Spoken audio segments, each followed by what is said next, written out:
What is going on, everybody? Welcome back to another YouTube video. Maybe I'll record a separate intro for this, I'm not really sure. I've had a lot of people inquire and ask about how I set up my office and sort of what my workflow looks like on a day-to-day basis. You know, last year we ended the business with about 1.4 million to 1.5 million in total revenue. This year we'd like to add another million to the bottom line and do about 2.3 to 2.5 million this year. And this is where it's all going to happen. So I've had a lot of people message me, especially since the move, and it's actually my fiance holding the camera. So, you know, she's moving in with me when we get married in September. And between now and then, and for the 6 months following our, getting married, this is where I'll be working. So I figured I'd just kind of give you a breakdown of exactly how I kind of set up my workspace and how I kind of optimize my ability to do a lot of stuff. One of the things that we kind of miss as being like home-based entrepreneurs is just the level of optimization that like corporate environments have. As much as it might feel kind of flexible and fun to work from home, at the end of the day, you do have a lot of things coming in, your peripheral every single day. You got messages, calls, different clients needing things from you, whatever. And a corporate environment's set up to sustain that. You've got a desk with like 2 chairs in front of it for meetings. You've got a secretary that manages your calendar. You've got all these things. And so when you work from home, you kind of have to artificially create those barriers and those funnels for important tasks and things to channel through. So I'm not just going to give you an office tour. I'm also going to, after I'm kind of wrapped up with the office tour, break down how I run my days and kind of how I structure my workflow so that I can get the most done possible with the natural limitations of working from home and having a home-based business. Because a lot of people, they aspire to work from home, and I understand that. But then at some point, working from home almost becomes a limitation in that, you have to figure out how to optimize an environment. This is actually the first time since I've lived with my parents that I've had like a closed door behind my office so that I can just focus and work. So obviously this is my desk. This is where I do a lot of my work, but I'm gonna get to that in a second. I think I'll probably just start with just the environment and what I've put in here on purpose. So to start, I'll start with this. This is kind of cool. This is an award that I got for selling over $1 million worth of a single service.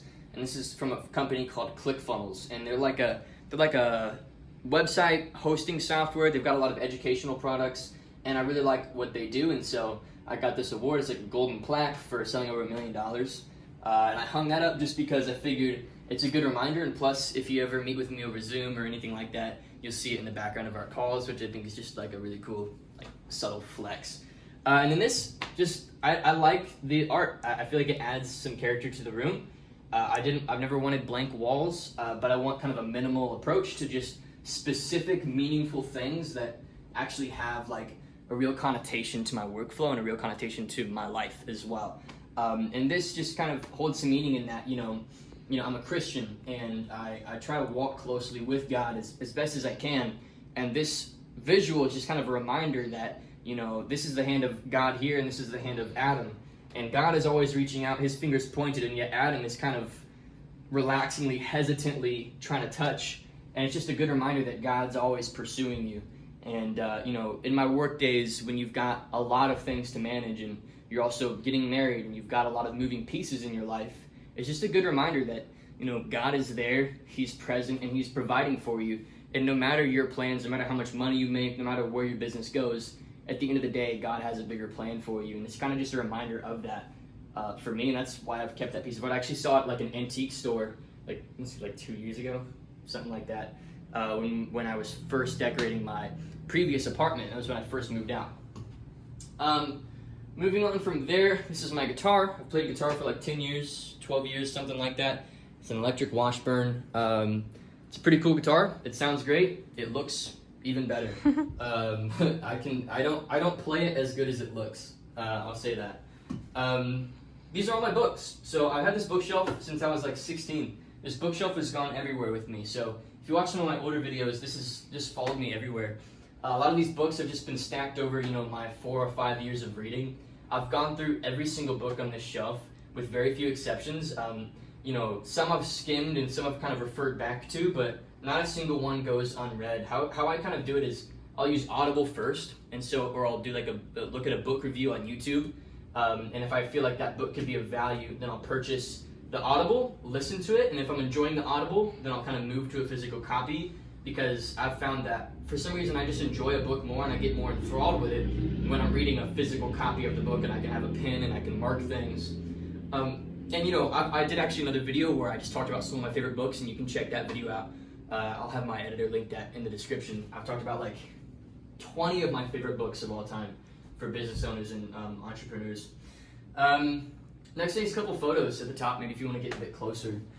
This is actually my fiance, Lily, who's behind the camera right now. I actually stole this from her parents' house because I just thought she looked really pretty in that photo. And this is me at like 8 years old when we first adopted my baby sister, Ames, who none of you probably know. I don't, you know, have my family on the channel a whole lot. But that's my baby sister, Ames. We adopted her from Guatemala when I was 8 years old. And here's actually a machete that I got when I was in Guatemala. It was just a really meaningful trip for me and my family. And so I have some mementos of that. $2 bill. I just think that's cool. And a picture of me and my family just on the shelf, just as a reminder. This wood doesn't mean anything. It's just a decoration. It just looks cool. This is my replica Ames chair. An actual Ames chair goes for like $4,000. And I'm like, I don't need to spend $4,000 on a chair. You know, no matter how much money you make, I think spending $4,000 on a chair is pretty stupid. So I just got a replica one. It was like $500 and it looks just as cool and nobody knows the difference. So I figured, hey ho, I'll just do that. This is my Kindle. I've read a lot of books on my Kindle. At least I've tried to. I've probably read front to back, maybe only 4 or 5 books on the Kindle. Because again, like I said, I just do Audible and then I'll order the physical book. And something about the Kindle, I can't really get into it like I can a physical book. You can't mark it. I can't mark it with a pen, and I don't feel the weight of the book and everything like that. The book that I recently finished, for those of you curious, is Evangelpreneur by Josh Tolley, How Biblical Free Enterprise Can Empower Your Faith, Family, and Freedom. And this is actually recommended to me by a lot of people, and I just wrapped it up, and I recommend it pretty highly for any entrepreneurs that are, you know, serious about integrating their work into their life and figuring out how to do that in an effective way. A little leather purse, I just kind of keep it with me if I ever have to make an outing. Like literally right after I'm done with this video, I'm going to meet with a new bank. I'm moving my entire business bank to a new bank because my operations manager just isn't satisfied with the integrations and the way that we can track inflow and outflow. And though we generally know our margins, we don't know it to the percentile, and I want to know our margins with accuracy every week, week on week, throughout an entire year, so that we can be accurately reporting corporate tax returns as well as budgeting for different marketing projects, team bonuses, what I can personally take home within reason, and start to really know these things. And so, you know, I think up until that point where you're doing $200,000 to $300,000 a year, you really don't, in my opinion, need like a really solid bookkeeping system. But I'm wanting to grow this business to, you know, anywhere from 4 to 6 million a year at its peak. That's kind of where I see it arriving personally. It may go further, and unless we make that transition, then everything's gonna fall apart. This is the first money I've ever made online. I'm actually gonna block their name and their credit card there, but it's $30. I mentioned this in a previous video as the first money I ever made online, my first digital product sale. So it's $30, and I've actually got the story of that in my previous upload called My Story, how I went from zero to, I think it's like $0 to $3,000 to $5,000 a day is what I said in that video. So you can check that out and hear the whole story of that there. Now on to my desk. This is a stand-up desk, so I'll move the chair real quick. I found that like when you're having like a really active work day, oh, it's not plugged in. I need to plug in the desk. Anyway, it's got these buttons right here, and if it were plugged in, which I haven't plugged it in yet because I just moved, it would stand up and I could just, you know, kind of work like this with the monitor in front of me here. And I found that sitting down all day when you're doing a lot of intellectual work, and you know, the work that I do is very intellectual and mental primarily, you know, I found that like sitting down relaxes your whole body, which ends up relaxing your head. And when you're in that relaxed state, you can often, you know, cut corners that you regret cutting later, or give advice to a team member or a client that isn't really spot on. And so I find that just kind of raising my blood, you know, pressure a little bit, or increasing blood flow to my brain by just standing up and just walking in place, or just something small like that to keep my heart running, is really quite helpful. But obviously not helpful enough for me to have the desk plugged in. So I need to plug that in. Moving on, to my actual kind of setup here, maybe you can get a bit closer so everybody can see. I've got two computers. I've got a Razer Laptop, which is like a gaming computer, and I've also got the Mac laptop. This is my primary work computer, the laptop itself. It's plugged into this monitor, USB to these wireless Logitech keyboard and mouse. I mean, I didn't really think this through a lot. I just grabbed whatever made the most sense at the time. I didn't really do a lot of research into the perfect keyboard. Some people get really obsessive over these little details, and in my opinion, I just needed something wireless that I can move it if I needed to, and that had a long-lasting battery life, and I really recommend this. Came in a pair. If you just look up Logitech wireless keyboard and mouse on Amazon, you'll find it. This is my microphone. It's a Audio-Technica AT2020. It doesn't need any sort of a rerouter or like a middle, like there's some microphones out there that need you to plug it into like a sound system, and I just wanted a direct USB straight into my my laptop. A lot of people have recommended to me like the Shure microphones. That's like the one that Joe Rogan uses, but it needs this whole separate sound box, and it's just not worth fiddling with. And like, what if I accidentally bump it and that destroys a video, or I hop onto a Zoom room and it just isn't, like, there's too many moving parts. So just straight from the microphone right into the computer keeps it really simple. I just bought some random arm, and I have it linked on the, I don't know, there's a little hole here where I guess wires are typically supposed to come through. I have a little SD card reader for my YouTube videos. I've got a little Zen Garden, and this Zen Garden is interesting. I found that the Zen Garden tends to represent my mental state. Like, if I have the freedom and the capacity to take the time to just kind of do it, then it'll be done. But obviously right now, I just got over a move, and there's a lot of moving parts in my life. Like, there's a wedding planning, I'm moving a bunch of furniture. Like today we're trying to figure out how to get a couch in here, the shipment and everything, moving my banks. And so I find that this tends to like kind of represent my mental state, and it's just kind of a good visual reminder of like, you know, just to breathe. And you know, when you've got all the moving parts in your business, and especially in the season that I'm in, I can't necessarily say it's always been as you know, weighty and chaotic, but especially with moving, it makes a lot of sense that this thing is not done right now. But I find that when there's there's a season of just very consistent, steady flow, that it just kind of ends up being done, and I just kind of end up doing it throughout my work day, and I find that it kind of represents my mental state a little bit. This is my camera, and this actually acts as my Zoom webcam as well. So I've got what is called an evergreen battery, or an everlasting battery, which plugs right into the wall, so I don't have to change the batteries in here. A lot of people have asked me how I set this up, and this is how you set it up. So everlasting battery, plug that in, plugs right into the wall, so you've got an infinite source of energy to the camera itself. The lens I have on here, and maybe you could get above it so people can see that, is a 15 to 35 millimeter L lens, and it only works with Canon's mirrorless R series cameras. Just as a Canon EOS R, runs about $2,000. The lens itself is about another $1,500. So this is an expensive little setup here, but it adds a lot of just perceived value to my coaching calls. If I'm ever on a sales call with a large client or whatever, it just kind of gives me a good look and feel. And you guys can see what this looks like by just checking out some of my other videos. You know, a lot of my videos are filmed straight from this camera. I do not mess with the settings at all. I leave it be, just so I don't have to think about it. And this stays right here. And you'll find a lot of these high-level entrepreneurs, they're all about eliminating waste. Like, if I have to think about setting up this camera every single time, think about the microphone every single time, think about my, like, all of a sudden I've just wasted 20 minutes, and that 20 minutes stacks into wasting a whole day, you know, every month. And you realize that it's just so important to optimize all these little things. And though the work desk might look messy, there's some wires everywhere, it's actually really optimized for the way that I work, and I can just sit right down, get right to work, and there's really no problems. Monitor is just a random monitor. I don't know, it's called a Philips. It works, it looks good, the colors are nice. And like I said, I have an HDMI cord straight into here. Over here, I've got some documents that probably shouldn't be shown on camera. On top, I've got a Rolex box. Whoa, that's dangerous.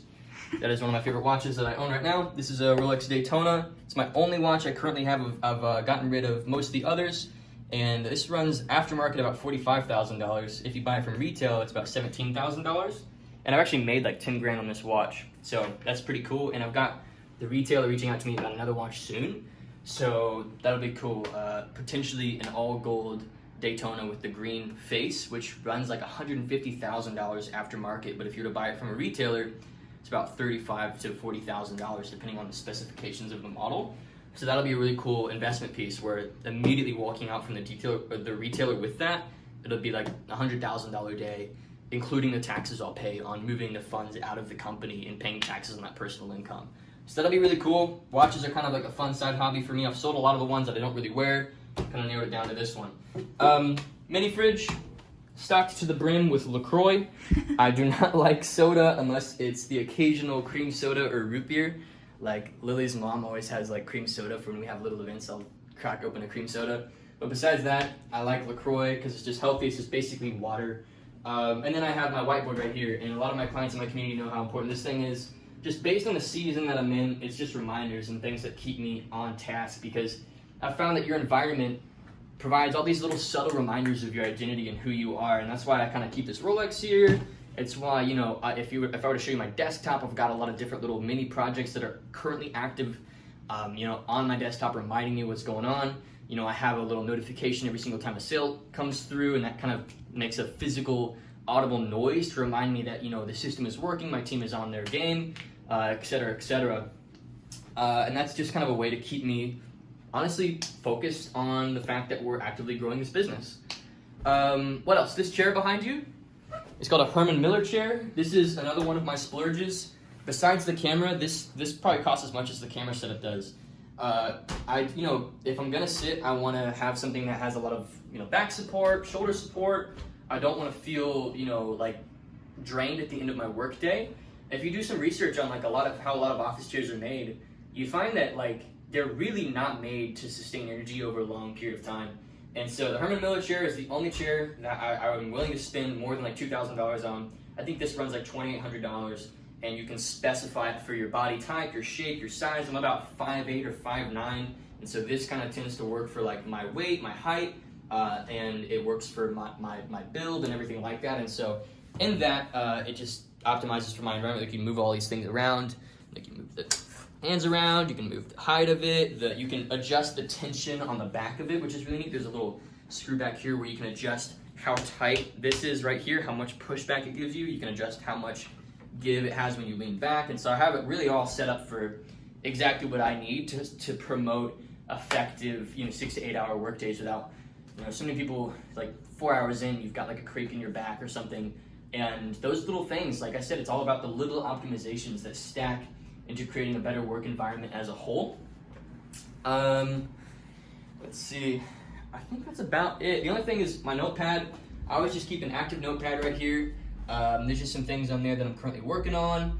And yeah, it's just kind of as an active reminder. So there you go. I think this video's been long enough. Maybe I'll go into my workflow in another video, because the office tour itself is already kind of lengthy. I'm sure maybe a lot of questions in the comments and messages from people about specific things or why I do things a certain way. So let me know if you want a part 2, and in that part 2, I'll go into my daily routine. So how do I manage every day? How do I plan the days ahead? How do I make sure that we're on task and that the work that I'm doing actually matters for the longer term? How do I establish those goals and take little, you know, micro action items every day that move us closer to those goals? And how do I stay on task in that way? Maybe I could make that video as well if you guys would request it. So that's it. Is there anything else I'm missing? I don't think so. Yeah, I think that's it. Those are my slippers. Yeah, aka his everyday shoes. Yeah, pretty much. Wears them out of the house. Oh yeah. I just, slippers is so easy. You don't have to think about shoes that way. And the Birkenstocks. He swaps between the two. Oh yeah. Well, cool. Thanks for watching. Hopefully you enjoyed. See you in the next video. Nice.